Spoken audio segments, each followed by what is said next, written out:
Hey, what's going on, everybody? It's Max here from the Mambas Legacy Podcast, and I'm excited. I'm joined here by a new guest, Parker. What's going on, man? How you doing? I'm doing all right. Doing all right. How are you doing? I'm doing great. And before we start, quick plug out to your stuff. First time being here, and I think the fans want to know where you're from. Yeah, I generally speaking say I'm from Texas because I've lived in Houston, Austin, and Dallas now. And you can find me. I'm with Belly Up Sports. I have a podcast comes out every week called FN Sports, where we grade various sports topics. I also run a show called Midweek Mid Range, and I write some basketball stuff for BellyUpSports.com. But I've been with Belly Up for it's been a year and a half now, a little over a year and a half. It's been a fun time. Hey, that's great to hear. I'm excited to talk from another person in Texas. I'm in Cyprus over here, so we had All some right, all right. Rep the H, I got yeah, it. except for basketball. But let's jump right into the probably the hottest team in the NBA right now. The Golden State Warriors 9-1, and Steph Curry looks like the MVP front runner at this time. Before we go too deep into it, do you think the Warriors have a legitimate shot to go to the finals this year?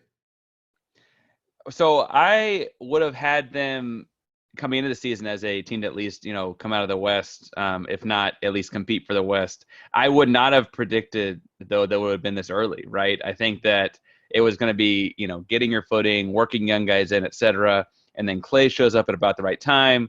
Clay is a great plug and play player, so whenever he wants to show up, it'd be fine. Um, but this idea that all of a sudden, like Jordan Poole is playing like very much, I think, where his development would have projected him further down the road.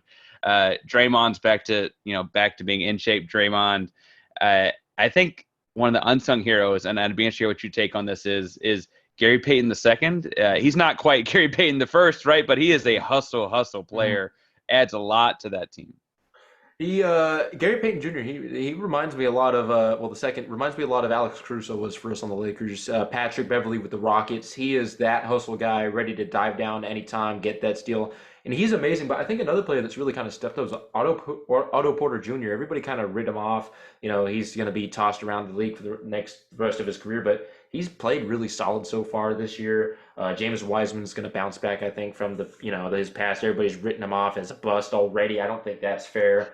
Kaminga, you can't forget that they have him. And then when you have a vocal leader like Draymond who can keep everybody in check, except for Kevin Durant, but he can keep everybody in check, keep everybody's egos there, and have a winning mentality. I think this Warriors team's nasty. Now, did I pick them to come out the West at the beginning of the season before I seen them play? Not a bit. I mean, obviously a bit biased there, but in my opinion, I still think it all comes down to Clay. If Clay is 70% of what he was, I think it's kind of a toss up who you pick coming out the West. And with the way we're playing right now, I think they kind of have my pick to make it out. I think that Steph Curry, like I said, MVP season. Jordan Poole, everybody had been saying, oh, he's just an average player. This year, he's stepping up, showing that hey, he can be that guy when need be. He can shoot the ball really nice. And I think this team all around is one of the most complete teams in the NBA. Yeah, and I think the deal there is that, we're speaking on Tuesday, and Steph Curry just had 50 last night. Like he's Steph Curry is still Steph Curry, and all obviously revolves around him. But they've got the young pieces are turning into great complementary pieces. Draymond is again back to being himself. Uh, I when Clay comes back, and it looks like that's supposed to be January or whatever, the way he's just such a perfect 3-and-D fit off of Clay with Draymond running the point forward type look. I don't think that there has to be any hiccups. It just means that you now have a dead eye 3-point shooter opposite Steph Curry, and that means that there's less pressure to create on Jordan Poole. Jordan Poole then gets to work with second unit some, and I'm sure he can destroy a second unit on the defensively, right? And so I think that they're really set up well. I think the West, the top tiers of both conferences are fairly competitive. So I'm not saying like I'm going to Vegas putting a couple grand on them or anything like that. I think that they're a very good basketball team, and they're obviously a much better basketball team than they were a year ago, right? They were fighting to get in last year. The play-in didn't go quite their way, and this year I would imagine they probably have home court in the first round. Well, no, I think it's definitely unfortunate when you look at the Warriors. I mean, how often do you see a guy who sees three rims and still makes a shot? I think that's kind of crazy to think about the unluckiness right there. But another player that I believe deserves some respect after being, hated on his entire career for not being that guy is Andrew Wiggins. Now, objectively, he should, as number one pick, he should probably be playing better than what he is. But at some point, we got to say, hey, aside from him being the number one pick, he's a solid NBA player. I think we got to kind of lower our expectations for him, but at the same time, he's playing really well for this Warriors team. When he first got here, people were kind of confused. Hey, how is he going to fit in? What's going to happen here? And he's played a really solid role for this Golden State Warriors. He's still a valid trade piece. I think you can get somebody for him if it doesn't work once Clay gets back because of the minute situation right there. But all in all, I think Andrew Wiggins deserves some more respect than what he's been getting. Yeah, I think he's playing his way to some sort of a deadline deal. And I just more mean that I see that being the easy swap with Clay whenever he shows back up. Wiggins has outperformed what I thought he was going to be just because I worried about having him and Draymond on the floor at the same time. Neither one, I mean, I guess Draymond has been hot from time to time, but neither one is a like reputation shooter. Wiggins, it's like you said though, Wiggins is a 15-5 or whatever it is. I think his averages are closer to 15-4 right now, but Mm-hmm. he is that kind of a good long perimeter guy. And when you separate him from his contract or his number one pick or whatever, that's a solid starter in the NBA, Mm-hmm. right? Like that is a great starter on a good team. And so when you think about it like that, I think you're right that he fits in great. I just don't know if he's on the team long term. Yeah, that's the thing. I don't think he's on the team long term, but we can't discredit what he's done for this team, being the passage guy for when everybody comes back healthy, being the bridge guy for the younger guys getting better. I think he's played quite a big role for this Warriors team, which has gone extremely underrated. And I mean, if they do trade him, they'll probably get some good value for him. I mean, I doubt they're going to keep him. Like you said, after this season or health, probably at the trade deadline, he might be moved. But at the same time, I do believe that he played a valid role for this Golden State Warriors team. And somebody who's got a nice big contract who doesn't want to play right now, Ben Simmons. Now it's been going back and forth with the Ben Simmons rumors. Is he going to be here? Is he going to be there? And the rumors have it right now that the Celtics want Ben Simmons, and Jaylen Brown will be included in the package if it goes through. Before we dive too deep into it, I mean, who do you think wins the trade? I mean, I am a big fan of Jaylen Brown, and so I would say the Sixers win that trade for a number of reasons. One, as far as their current roster goes, they're not really losing anything, right? Like Ben Simmons, I guess, is on the roster, but he's not playing, and so they're Mm-hmm. pulling in Jaylen Brown for a non-player right now. I I hope that that is the kind of situation for long term on Ben that he actually would find his fit in because I mean I don't mean to say that we necessarily can get in between his ears on the mentals with Ben Simmons, and I always say the best ability is availability. So Mm-hmm. yeah, a mental health issue is a lot like an ankle injury in the fact like if you can't play, you can't play. We're not going to force you to play on it, but at the same time, like being unavailable is a bad thing in sports, right? And Mm-hmm. I worry that Boston is not a great fit for him, whether that's sharing limelight with Tatum. They're not a better shooting situation as far as spreading the floor for him than Philly is. I mean, Philly's got Seth Curry and Joel Embiid fancies himself as an outside guy and even Maxey to some degree, right? Like they've Mm-hmm. got guys that can spread him out. And Boston's not much better than that as far as spreading the floor for him goes. The truth is, Ben is going to need a team built around him, and the Celtics are built around Tatum. But if I'm Philly, I take the deal every time. I mean, I get Jaylen Brown in the deal. I think Jaylen pairs very well as far as like a yin and yang with Joel Embiid as far as in your front court. And he brings a little bit of nastiness. The city of Philadelphia loves nastiness, right? Like that's all good things. Mm-hmm. Well, I actually believe the Boston Celtics win that trade. Hear me out. I think Jaylen Brown is better than Ben Simmons by a long shot. But fit wise, the players, they're having a meeting saying those two need to pass more, blah, blah, blah. Jaylen Brown and Jason Tatum eat up 90% of the shots on that team. They both take about 25 shots a game each. Ben Simmons is going to take maybe five or like eight to 10, if you include layups and stuff.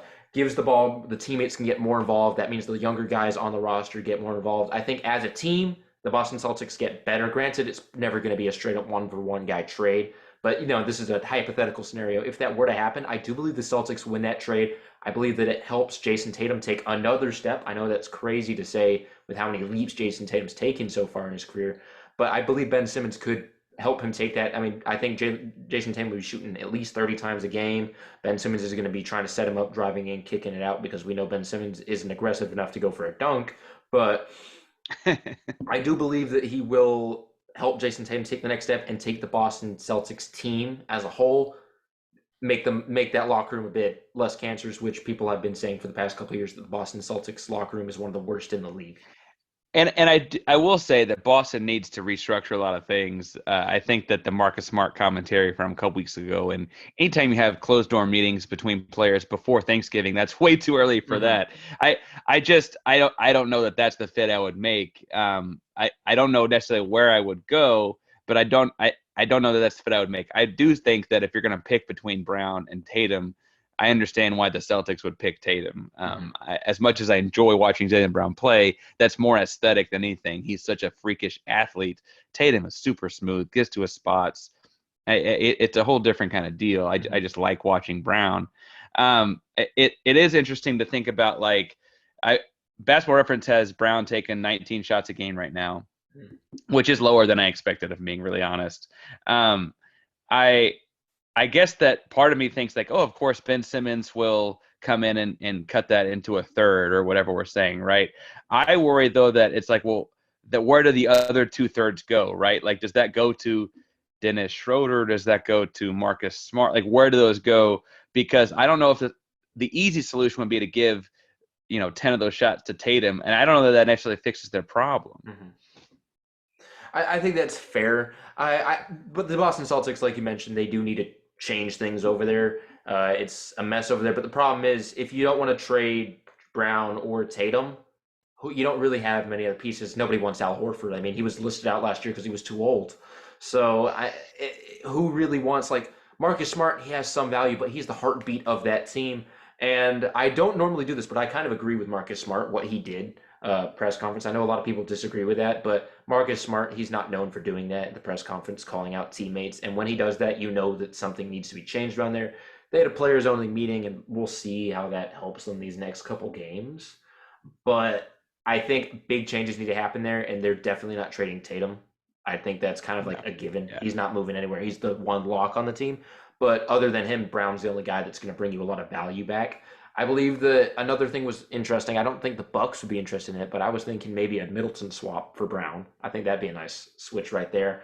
But on Ben I Simmons, I frankly, I don't mean to interrupt you. I'm sorry. I frankly would like I see Middleton and Brown as a swap as almost being closer to even in my head as far mhm. as the way I could see Middleton playing second fiddle, a lot of catch and shoot, running off curls and hammers and stuff like that.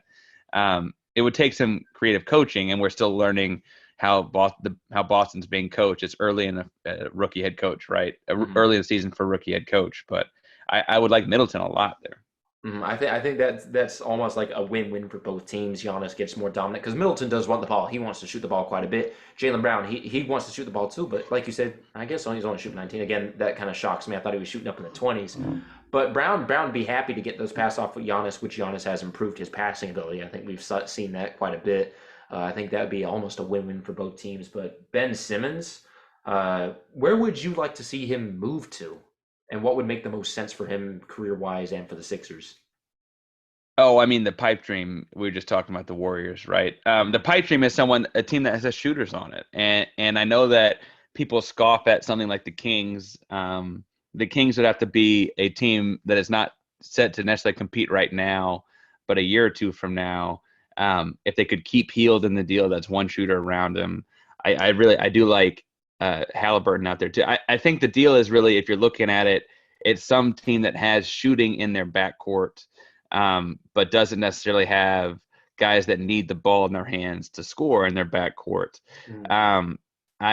I think the deal that we forget about Ben Simmons is he's like about to be 25 years old, and so he still has a lot of theoretical NBA career left for a guy that was number one pick, a 6'10", runs the point, those kinds of things. And I think that the deal is just that whatever team he goes to almost needs to be early on in their team construction, because wherever they are, it's going to take building a team that fits him well. That Philadelphia has not done that. I think that's become fairly evident. At least not. I mean, the Jimmy Butler year, I guess they were a couple bounces away, right? But I think that the truth is that it's going to take more than a swap in February to make that team happen wherever it is. I do agree with that. My kind of takes are a little bit hotter. I believe Kyrie Irving, his contract extension was kind of revoked from the team because he won't get the vaccine. We're not going to get too deep into that, but it was revoked from the team, and I believe Kyrie took that a bit personally. I feel like that's going to be a problem if he wants to re-sign there. I believe a Kyrie for Ben Simmons swap kind of makes sense for both teams. If Kyrie continues not to get the vaccine, I do not believe that it's mandated in Philadelphia. I believe he can play with the team there, and then Kyrie comes to the Sixers, who are trying to compete, win now. I think that's kind of a win-win for both teams. Ben Simmons is surrounded by shooters over there. James Harden, Kevin Durant. You can't ask for a better shooting pair than them two. And then the other team, you're going to hate this because you're wearing their hat. I think he should go to Houston. I think Christian Wood should get moved on. Hear me out. Christian Wood wants to win. He wants to do that, and the Rockets are a couple years away from that. And by the time his contract's out, you guys won't be winning. I think that'll be like just when you start turning the tide to becoming a winning team. Like right now, you guys, I believe, are 1-9. We're 1-9. We're 1-9. I We got more Rockets talk later. What's fascinating there is, before we get too far into it, can you imagine Christian Wood signs with the Rockets, his first decent sized contract? It's huge for anything he signed before that.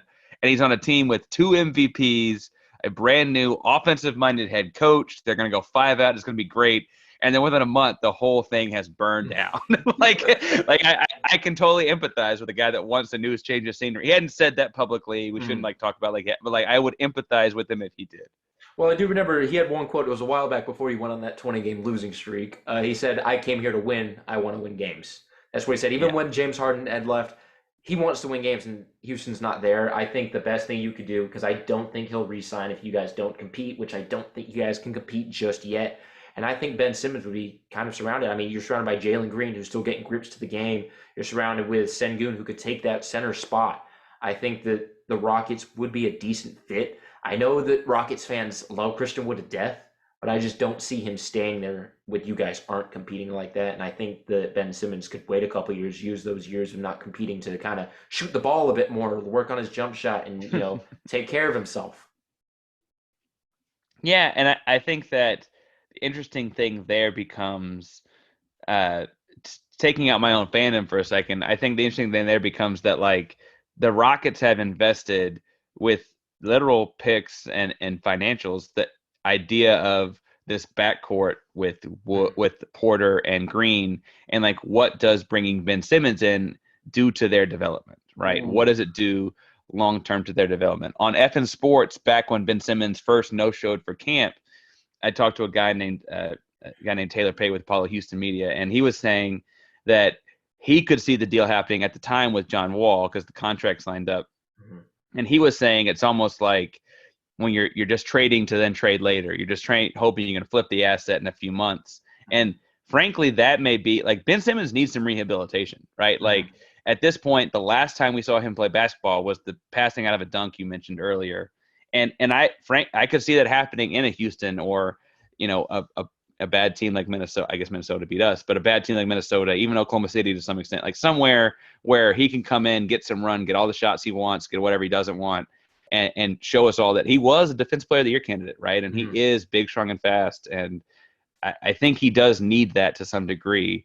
The fan in me is a little iffy about it happening in Houston, but it certainly is a place that he'd be able to do that. Well, hear me out. I wouldn't want him in the backcourt. I want him playing a LeBron-esque role where occasionally he brings the ball up court, because I do believe that is the reason why Green's not playing the best to his ability, because he's being the playmaker. He's not getting the open shots. He has to make them for himself. KPJ could also, I think, really benefit from Ben Simmons taking the ball down a couple times. Also, that puts a lot of stress on the other team because they got 3 ball handlers that can take the ball up and down the court, play make, and make shots for other teammates, take it in for themselves. I think that'd be really kind of a scary thing to see. Basically, 3 guards, and Ben Simmons, even if you put him at small forward, hell, if you put him at power forward, he's not mismatched. He can guard 1 through 5. So I don't think that's too. I think defensively you get a ton better. Offensively, the defensive scheme's got to change for you guys. I think that's kind of a win-win. I think you get the best development out of all 3 then. And then if you decide, hey, we're going to flip Ben Simmons after a year, I think you've made his stock look the best it can be, because you've got 2 guys that want to shoot the ball, and Ben Simmons can just do what Ben Simmons does best.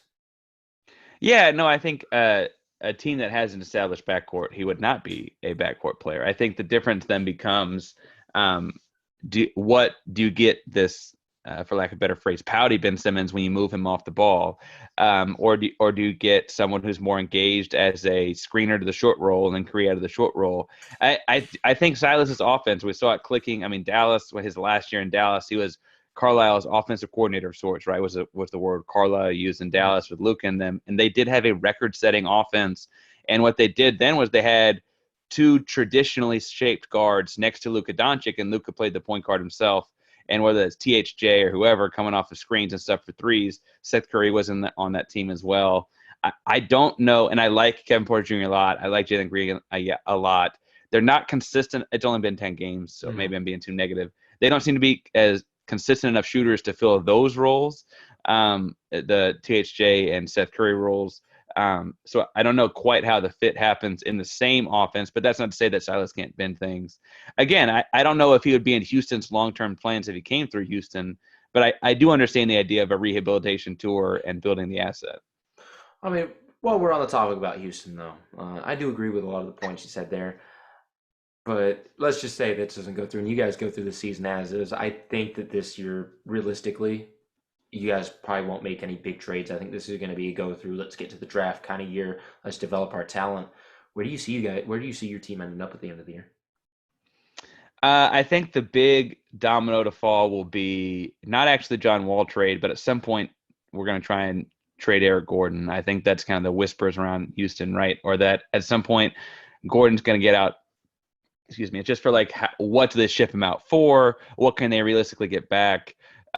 They do have to showcase him and showcase that he is healthy and playing and active because of his injury history, right? But once that domino falls, I imagine they're all back in on the tank at some point there once they've shipped it out, right? I imagine that without Eric Gordon, without potentially Daniel House, John Wall's not playing all year, they're probably looking at a top 5 or 6 pick again. It's not tank for Chet or something. I don't forget what the rhyme exactly is, but there's this Chet Holmgren kid right out of Gonzaga everyone wants and all those kinds of things. I think that the truth is that this is the first Rockets rebuild of this kind in a long time, and that Rockets fans, I've written about it a couple of times now, like, you've got to have a tough stomach for this. This is not a 1-year thing. The Grizzlies drafted Ja Morant, and they're still like scraping to get into the playoffs. Like, Ja Morant is phenomenal. You should all go watch him play and watch him play it this year. He's on another level compared to last year. But like, they fought to get in the playoffs last year, right? And that was like 2 years removed. And so Jalen Green could be Ja Morant, and we are fighting to get in the playoffs at the end of next year, right? Like, that's how this thing could go. And I think that's just a longer process. Houston didn't ever have to.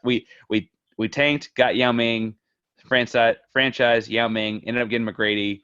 Like, a couple like 500 years, got James Harden, that worked out. Like we haven't had a big tank in a long time, and so I think that the deal is like this rebuilding thing is shaking the team a little bit. We just hadn't had to do it in a while. Definitely. I mean, but so you weren't Mobley mob?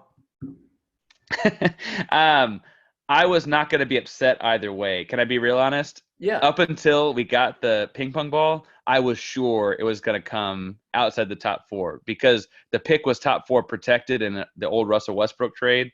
And I was like, what's going to happen is we're going to tank all year. We're going to lose all these games, and we're going to get the 5th pick, and we're not going to get to keep.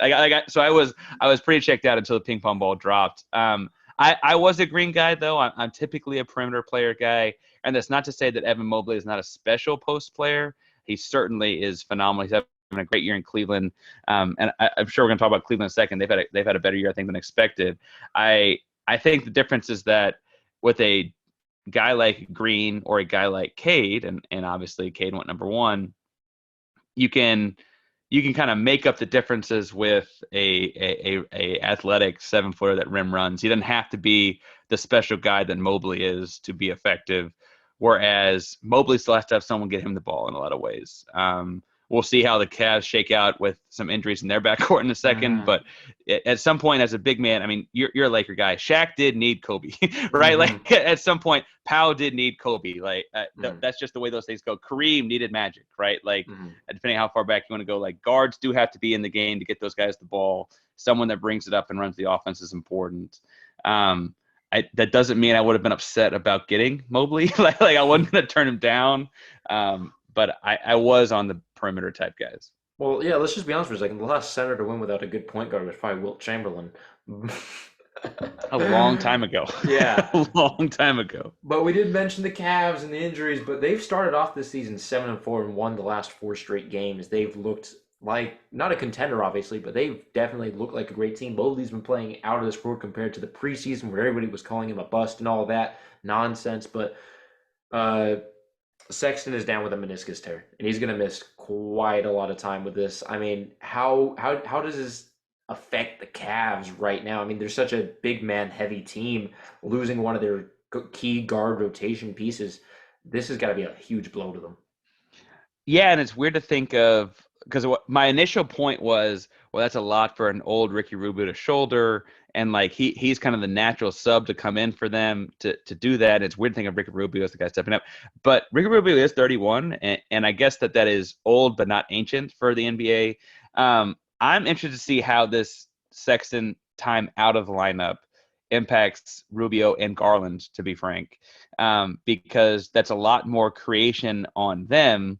Because, like you mentioned, they have all of the post talent. We've talked about Evan Mobley ad nauseum, but you also have Jared Allen, right? A big, strong shot blocker, rim runner, super smart basketball player. Lauri Markkanen is playing 30 minutes a night for them, right? Like they've got size if they can get creators. And so you'd think that'd be easy for a guard to step in and do, right? Run pick and rolls. You can run Markkanen off some pops too. Mobley moves so well. You can do a lot of things with him. But it's stuff we haven't asked Garland to do. It's stuff Rubio hasn't done on very successful teams. And I don't mean that as a dig, but like those Minnesota teams weren't very good, right? And so how good can they really be with him running that spot? They're going to miss Colin Sexton. I think we saw last year, Colin Sexton is a special basketball player. And I think that it just comes down to how do you fill in those gaps in creation. And maybe Garland can really do it. Maybe he can shoulder a lot of load, but right now he's in splitting it. And so I don't know that I've necessarily seen that out of him. Well, it's not very often you're worried about a team with somebody called D Wade on the roster, but we're worried about the Cavs right now. Unfortunately, like you mentioned, Sexton's gone down, and we're gonna have to see if Garland and Rubio can shoulder this low. Do I think Rubio is the perfect guy to have if this situation were to occur? Yes. Rookie Rubio has shown time and time again he can be a good point guard on a good team. He's done it with the Jazz so many years. He even looked pretty decent in Minnesota. So you can't hate on Rubio too much. You can't say that he can't do anything for this team. But Garland's going to have to take one hell of a step up. And I think, in a way, this is going to be his biggest year. Because a lot of Cavs fans are debating who's better, Sexton or Garland? Who do we really want leading this team at the guard position? And I think this is Garland's time to show that, hey, I can be the point guard number one. I can run this. I do believe that Sexton, when he comes back, he's going to be, he'll be himself. Sexton's young. He can get over an injury like this. It's not going to be the end of the world for Cavs fans. Mobley, he's been playing out of this rodeo. I mentioned Markkanen's on the roster. They have all the paint. They all have the paint talent except Jarrett Allen's getting thrown around by Scotty Barnes.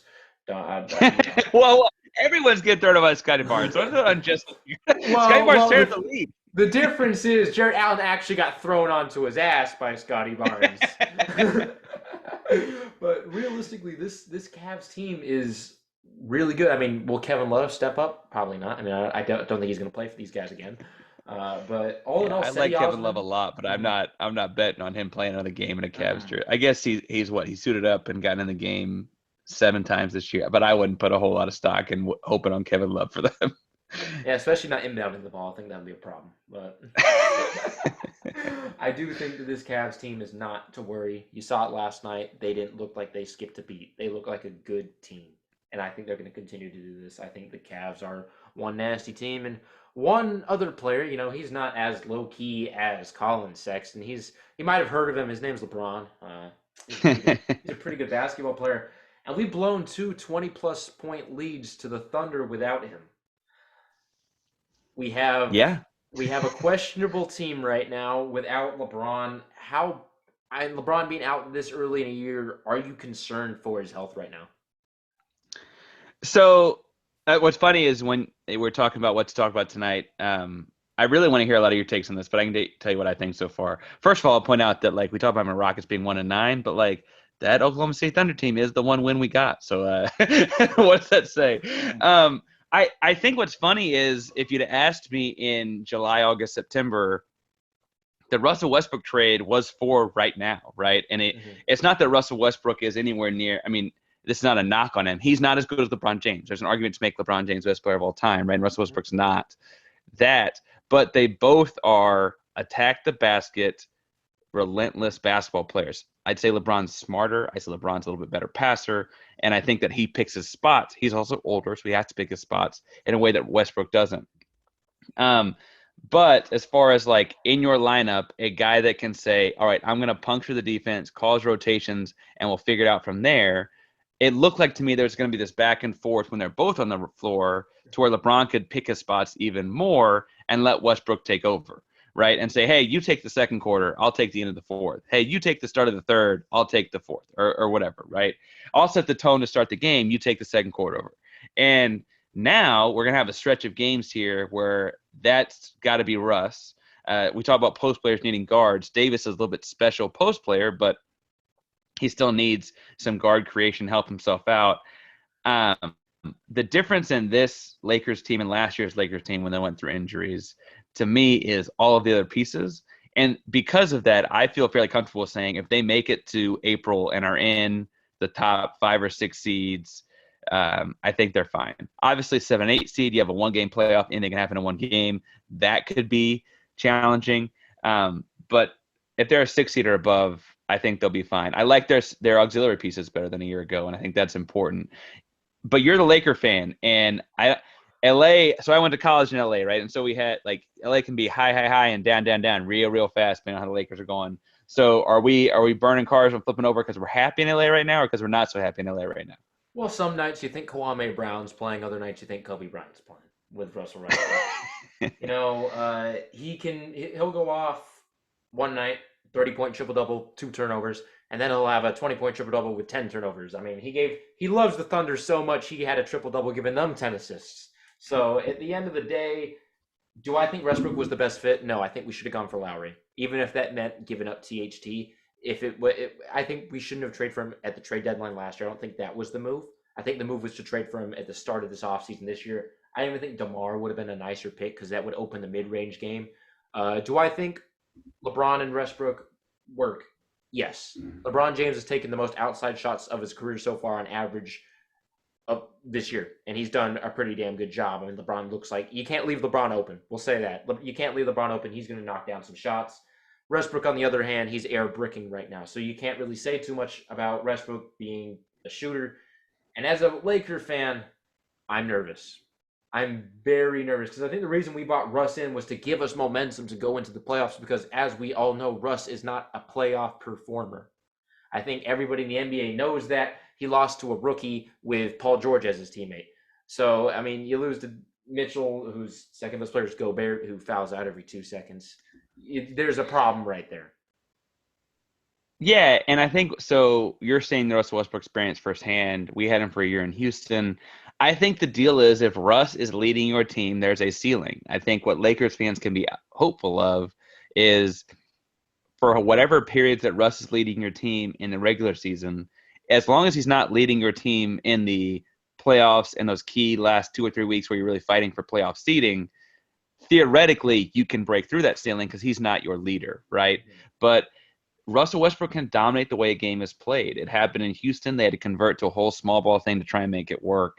And y'all saw firsthand, you're a Lakers fan, he showed up in the bubble, and admittedly he had COVID over the summer before that and a quad injury, I guess, but he's airballing 15-footers to lose the game. It's kind of inexcusable. And then he gets to Washington, and he goes back to being Mr. Triple-Double Russell Westbrook, but Washington was at the bottom of the Eastern Conference playoff picture, right? Mm-hmm. Even with Bradley Beal as his teammate. And I think that you're exactly right, and I think it would be fair to worry about a Russell Westbrook-led team. I just look at this Lakers roster, and I think that it doesn't have to be led by him when it matters most, and that's what I would be banking on. I think I mentioned this with the Golden State Warriors. They're in that top tier of the West to me when they're all healthy. I know that's what Lakers fans are kind of accustomed to, so I know I'm not like saying anything big and surprising there. I mentioned the auxiliary pieces. I like them. Are you not as confident as them as I am? I mean, like guys like Bazemore and Malik Monk and those guys? Are you not as confident in those guys as being like the role players? I mean, we got prime Carmelo Anthony shouldering us right now. I mean, you guys cut him because you thought he was washed. I mean, just look at him right now, having 20-point bombs here and there. But real quick, before we move on to the other pieces, one quick thing to mention: before COVID hit, when Russell Westbrook was a Rocket, he had the most efficient season of his career at that point. He was playing off the ball with James Harden. James Harden was giving him the ball, getting wide open cutting lanes. That's why I think with LeBron it works, but I'm worried about LeBron's health. I think when LeBron plays, Westbrook can take that second spot, and we look pretty good. At the start of the season, everybody knows the start of the season, Russell Westbrook looks like the worst NBA player in NBA history. Comes towards the end, he's got the momentum, and he looks like the MVP.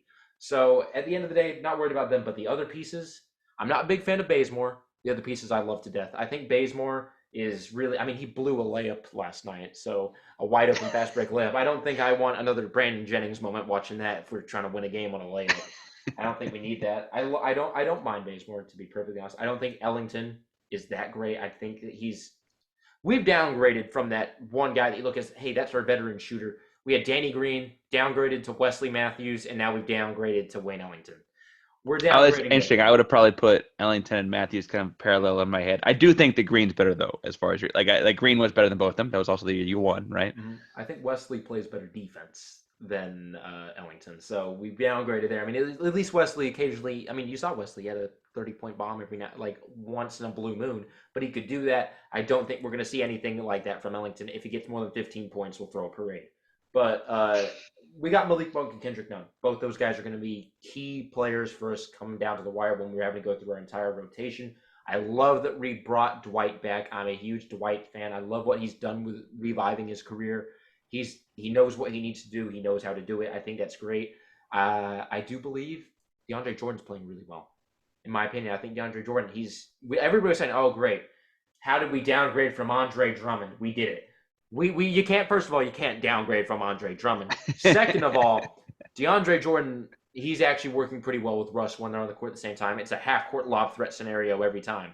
I do believe a better fit, though, would have been going after McGee. I think if we got McGee and Dwight back, I think that would have been really nasty because McGee and Dwight are very different and very similar at the same time. They both do the same things on the court, but the way that they can move their bodies around is very different. I mean, McGee can run around sometimes like a small power forward. Dwight, he can't get any slower. I think McGee and him were a great like mismatch. We're playing an agile center, throw McGee in. Oh, we're playing a Marc Gasol-esque center, throw Dwight in. And it was a perfect combination there. With DeAndre Jordan and Dwight Howard, you have two of the same player essentially. They both play the exact same. I think DeAndre Jordan's a better lob threat than Dwight. I think Dwight's a little bit better of a defender. But at the end of the day, they're kind of the same player. All in all, you're going to get the same production out of each. Yeah, and it's interesting as far as the wild card goes and making other teams prepare for multiple coverages and those kinds of things. The wild card on this Lakers team, as opposed to the 2020 team that won it all, is a Carmelo at the 4, Davis at the 5 lineup. Is a whole lot different lineup than their traditional lineups with DeAndre or Dwight.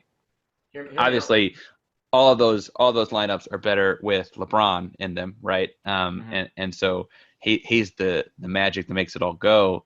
But I think that the deal there is you're hoping that you can keep teams honest with how they're preparing for you because they need to be able to switch their coverages from Davis at the 5 to Davis at the 4. And they've said, and you've watched them more than I think I've watched the 2 Rockets games and I think 1 or 2 other like opening night. So anyway, I think that the theory there is more about how that's going to make teams prepare for a number of different ways to play. The same way you mentioned that like JaVale McGee was the athletic move around you type and Dwight was the move through you type and how teams had to prepare for both or be able to play both. The deal is just that's a lot on Davis. And are you willing to put a lot more on Davis? Well, hear me out. Here's my killer lineup. I think this is what Vogel needs to go with crunch time. I think point guard, you got to go Russ. Obviously, that's just who he is. Shooting guard, you go Monk. Small forward, you go Melo. Power forward, you go LeBron. Center, you go Davis. I think that's a better fit. I don't think if you're playing Davis at the 5, you can't have Melo at the 4. I just don't think you can do that. I think that's too easy of a, we're going through you then. I like Melo. He's playing great right now. He's playing the best he has since New York. I think we can all agree right there. He's shooting the highest of his career since New York. He's averaging the most points since New York. He looks great, but he's not a great defender. He never has been, never will be right now. Well, he was decent in Denver, but that was like a millennium ago. So right now, you just can't have him at the four. I know that Vogel right now is doing something that I hate, but he does this so often, experimenting during the regular season and never going with what works. Last year, when we started Marc Gasol, we had the highest plus minus. We didn't do that for 4 months, and the next time we did it was Game 5 against the Suns. It was a Yeah. highest plus minus lineup we've ran, and Frank Vogel said, "No, we're going to experiment for the rest of the time you guys are here." I love Frank Vogel. I love him to death. He's one of the best defensive minded coaches in the NBA, but he's too experimental, and that's what I really hate about Frank Vogel. That's his downside. He wants to try out different things 24/7. He won't go with what works. Well, yeah, and I think the deal there that is like you see that a lot out of teams, and frankly, I don't want to say I called Milwaukee winning last year, but one difference I was on the record of saying I saw in Milwaukee last year was they were experimenting in the regular season in a way they had not before. They had some luck along the way. I don't want to say that was just because of the experimenting or that I necessarily was saying they were going to win it all. They just looked different to me. Mm-hmm. The deal here is that they're being forced into this experiment right now with LeBron out. And LeBron James playing the four is almost semantics as I see it, right? Because you're talking about really who he's guarding. Because on offense, LeBron is your creator in so many ways, regardless of what position he's guarding on the end of the floor. The best thing you can do for Russell Westbrook to me is have some sort of a lineup like you just constructed with Carmelo at the 3, Davis at the 5, where the Russell Westbrook shot chart needs to look like a center's. It needs to be a bunch of dots around the rim, maybe one or two around 15 feet, and that's it. Nothing else. No other dots on the shot chart. And that's the best way to get the most out of Russell Westbrook. It's what the small ball Rockets were based around. Was his baskets were all cuts to the rim because he didn't have the ball in his hand otherwise. Yeah, I think Westbrook. I think you do need to surrounded by shooters, but come playoff time, I have a really hot take that I like to rely on. I think you start Rondo come playoff time. Bold. I know that's very bold, but who's had more playoff success? Who I don't knows? necessarily I don't necessarily disagree. The deal would be you'd have to know that Westbrook was okay with it Mm-hmm. because if you lose a game and go to your locker room, he's not okay with it. I don't know what happens there. And that's not to say that he's never ever been like super, negative in the locker room, but he is emotional, right? Like Mm-hmm. he is always wears his heart on his sleeve, and stuff could come out if that did not go well. Well, I mean, to be frankly honest with you, I like Westbrook. I think that this is going to be one of his last decent years. I think he's gone on a downward trend, and I don't think that he's going to be Russell Westbrook next year, especially since he relies so heavily on his athletic ability. And his passing was what really put him above the other point guards, and that's really degressed these past couple years with the increased amount of turnovers and the less production on the offensive end. I don't think that Russell Westbrook next year is going to be anything related to Russell Westbrook. Next year, he, for what it's worth, is on the last year of that giant deal. He is getting paid theoretically $47 million next year, but like you're saying, like this could be his last seriously productive year because next year he's getting paid a lot, and I don't imagine he's getting any more $40+ million deals after Mm-hmm. this. His role will be diminished because you're not having to pay him like that. You can pay him to come in and be a sixth man, a leader to young guys, whatever after that. Do you think that Westbrook would actually accept that role, though? I think that it's going to be a Rondo situation in Dallas. I think that's what's going to take place, and eventually he'll learn. I think the deal though is that it takes headaches, but you don't always get the option. The same way that Rondo kind of had to bounce around and like realize, oh crap, I'm not going to play if I don't accept this role. Mm-hmm. It's this or nothing, right? And I don't. Again, he's making $47 million next year. I don't think anyone's offering him 48 the year after that. I think that's where it's topping out at, and Yeah. he'll find something else after that. Realistically, I hope if he does win a ring with us, I do hope that he retires at that point, save his legacy, because I think he's gonna destroy. It's gonna be self-destructive, kind of like what Rondo was. People nowadays are like questioning, "Hey, is Rondo gonna make the Hall of Fame?" I think he's a for sure lock. Yeah. Yeah. But a lot of players are like, "Hey, he's kind of blew himself up with the ending of his career. He's kind of regained it right now. Same thing with Dwight. A lot of people, I think Dwight's a lock, but people said, "Oh, well, he only was good in Orlando since then he hasn't been great." But people forget how great he was in Orlando. But I, Dwight the guy, I feel like got snubbed out of the top 75 all time. Russell Westbrook to me, retiring a champion and a Laker as an Angelino, as a guy that reps LA so hard, and frankly, being back in LA as a player has helped. But he does so much for the community there. He's a big outreach guy. Like there'd be a lot of poetic justice in him retiring a Laker after next year. I can't tell if he want to do it or not. If I'm being real, I Yeah. have no idea. I mean, hey, I'd love him on the coaching staff. I think he could benefit there. But as a player, I think that LA should be his last stop. But you know why I think Dwight got left off the list. I think Shaq made it. I think that's definitely what happened here. I think Shaq's made this list. But that kind of wraps us up for today. Yeah, there's a lot of hoops talk going on, but we managed to get all the big high points in. Yes, sir. Yes, sir. And hopefully, I'd love to have you back here. I'd love to talk more hoops with you. You know your stuff. I know that a good Laker fan's hard to come across these days. And yeah, truth be told, I'm biased myself. But at the end of the day, dude, I love talking hoops with you. Quick, shout out your stuff one more time again. And guys, remember links to everything will be in the description. Yeah, so my weekly audio only podcast is called FN Sports. We sit around and grade sports topics and stuff like that. You can find all my writing and podcasts and tweeting out about and stuff like that on my Twitter at Painsworth512. It's at PAINSWORTH 512. All one word on Twitter. I'm also on Instagram. And find me and frankly talk hoops. I like to respond to people on Twitter, sometimes to my own detriment, but be sure to chat me up. I'm happy to talk about it. Hey, big thanks for coming on, man. For sure. Hey, take care.